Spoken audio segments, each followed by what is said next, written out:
we're live now. Okay. Hey, welcome back to Content Marketing World Chatter. We hope you enjoyed the documentary you just watched on the herring. Did you see that? Did I tell you about that? Not yet. Okay, well that's not true. I just made all that up. Hey, we're here. Kiley Peters, who runs Brainchild Studios. I met Kiley.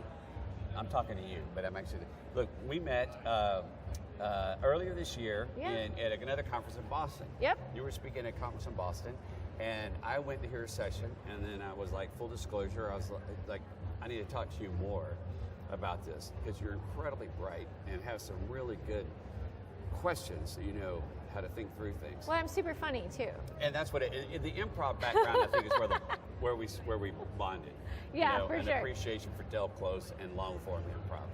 So that your improv background probably had a lot to do with it. But you really do.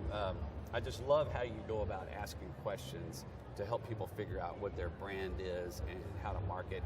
And I know most of the work you do at Brainchild Studios is helping people think about the right way, the most helpful way to market toward millennial moms. Yeah, absolutely. So we're really focused on making sure that we help our brands understand their target audience, and our primary niche is brands targeting millennial moms, but we also work with nonprofits that target women and girls. So we're really focused on making sure we understand our target audience so we can best and most effectively market to them on behalf of our clients. Yeah. But it's not just that, because that's not my target market. No, it's not. All right? No, it's not. It's not only that. It's not only that. But in the name of going niche. Yes. But then we also work with like funny people like you. Right. I appreciate that. Yes. You market toward goldfish. That's really kind of my segment. Goldfish? You help me define. Yes. Yes. No. Yeah.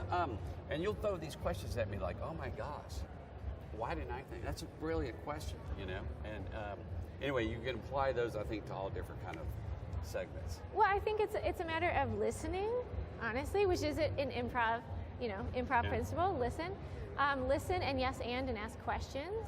So, there's a theory of like ask why 5 to 7 times until you really get to the answer. Like, oh, can you tell me a little bit more about that? Oh, why do you feel that way? Oh, how does this make you feel? Oh, can you talk to me more about what that is? And then it's like, whoa, where did that come from? Right. It's like those are the real truths, and we get to base things and strategies around real truths.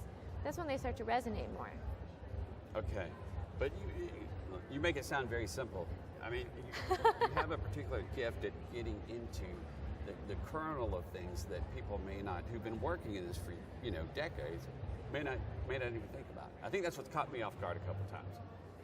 I think that's a good thing. So thank you. No, it's a good thing. It's a great thing, because when we're talking, you'll ask me a question like, there's a silence on the phone. Those are my favorite moments. Is actually. That right? Yeah. You can hear... I'm like, oh, I got him. Yeah.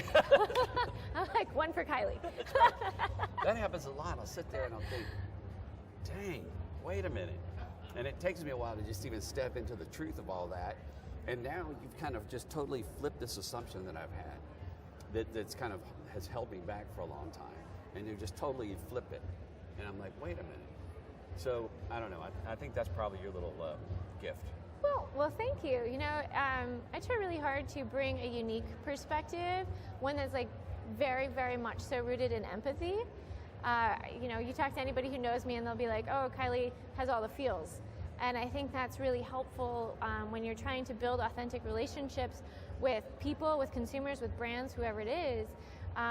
When you base that in empathy and honesty and authenticity, it opens up the opportunity for a bit of vulnerability, but that's really where you can truly start to build meaningful relationships and ask those questions. That's right. And a lot of times you'll say to me, I'm going to politely challenge that. Yes. You will say that.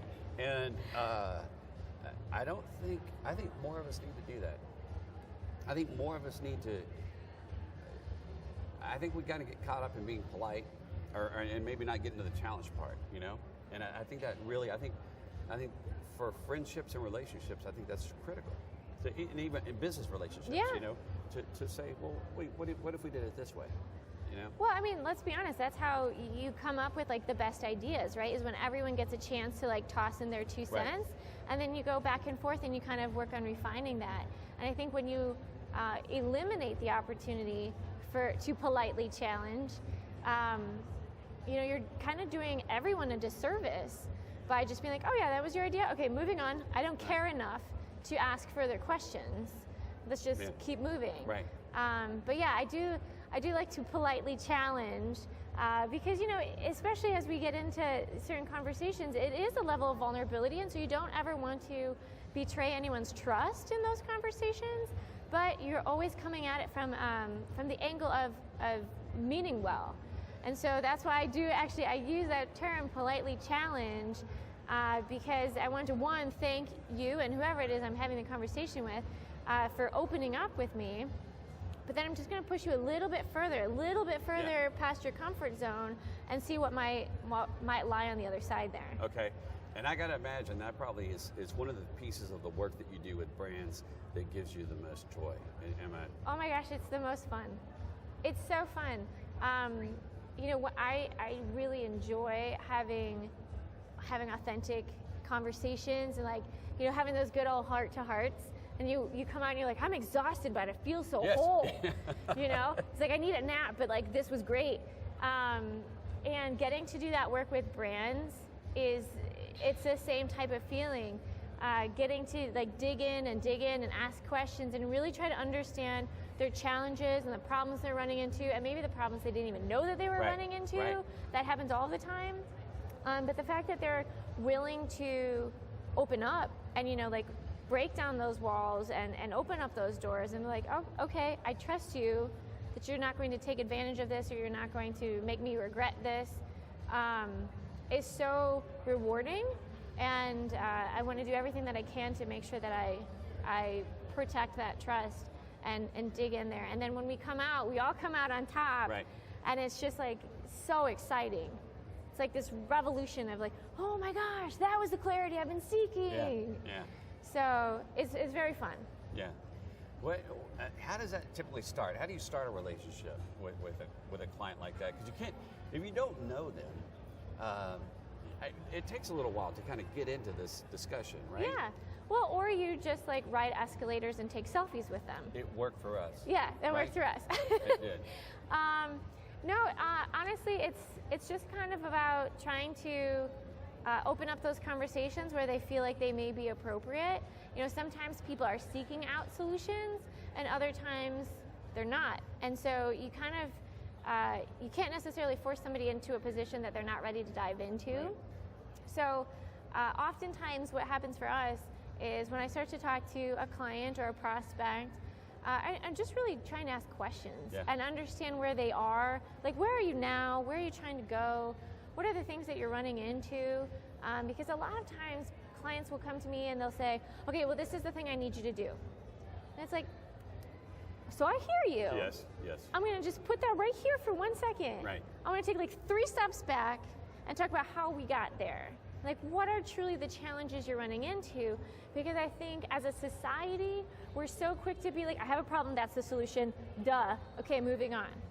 And oftentimes we miss all of that groundwork that truly leads to a long-term solution versus a Band-Aid solution. Yeah. And so by taking those 3 steps back and asking those questions that are really rooted in the challenges we run into, it helps to provide a more long-term sustainable solution, which ends up being best for everybody in the long run. Yeah, exactly. Now, look, is there can you think of we got about a minute left. Okay. A project that comes to mind that you're particularly proud of that you can talk about working with a client? Yeah. We recently had the great fortune of working with a nonprofit that supports women on the East Coast, and they put all of their trust in us to help rebrand them, launch a summer program, do things that they as an organization had never done before. And lucky for me, I had a good friend of mine also knew the executive director, and so that was kind of a point of trust. She was like, maybe Kiley's a safer bet, but we'll see. They did a national search and they landed on us. And we were able to do this incredible, super rewarding work on empowering women across the country. And we launched a couple websites for them. We launched a couple new brands for them. And then we assisted. We can't take full credit for this, but we assisted in increasing their annual year-over-year donations by over 50% in the first few months of working together. So, you know, when you take a look at like the intrinsic and sentimental and emotional value in that, and then you couple that with the business challenges that we were able to help them achieve and exceed, I mean, yeah, I'm super proud of that work. Congratulations on that. Yeah, thank you. So if we want you to come do that for us, how do we find you at Brainchild Studios? Go to brainchildstudios.com. You can email info@brainchildstudios.com. You can find me on social at Kiley Peters. Find Brainchild at Brainchild Studios. But yeah, check out brainchildstudios.com, and I look forward to hearing back from whoever's interested. Awesome. Hey, thank you for being on the show. I'm going to see if we get time to do the extended online version and do a Herald together. How about that? Oh, Two-person Herald. boy. Boom. Done. Okay, challenge accepted. Kiley Peters, thank you so much. Thank you, Tim. All right, take care. Y'all guys.